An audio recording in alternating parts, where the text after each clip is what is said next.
Assistant Commissioner Christopher Phillips says he's leaving the division on a high.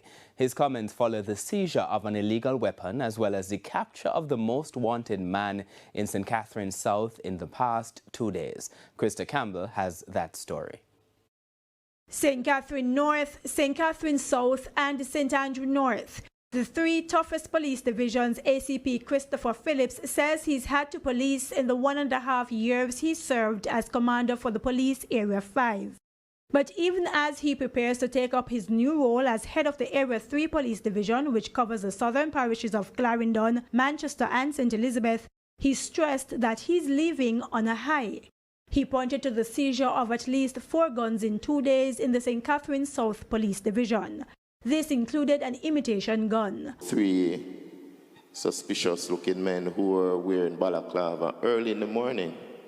Police swooped down on them, and of course, a Smith & Wesson pistol along with 5 rounds was found. That was good police work, and we welcome that. Then there was the capture of the most wanted man in the same police division in the Phoenix Park housing scheme in Portmore on Monday.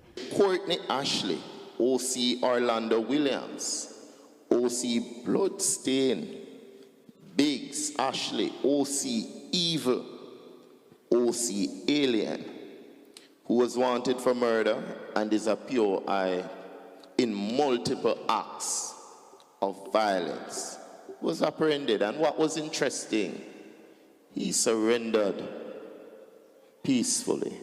In the St. Andrew North Police Division, a Taurus 9mm gun with 2 magazines and 15 rounds of ammunition were also seized, and a man who tried to elude the police held in Erie Castle, Stony Hill.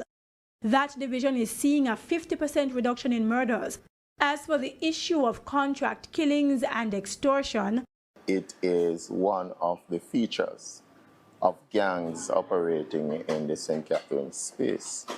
And what we have seen over the last, few months or year, we have seen improvements in terms of persons being willing to come forward, especially when we impact some key, gang figures in that space. Persons are willing to come and share more information. He says the police have also been making lots of inroads in dismantling gangs across Area 5. But for ACP Phillips, one of the best parts of the legacy he leaves behind is training police to respond to incidents involving persons with mental health issues, as well as the establishment of a mental health help desk. Team 5, I'll miss you guys, but I'm proud of you. Keep pushing, keep soaring. High five, Team 5, Area 5. Krista Campbell, TVJ.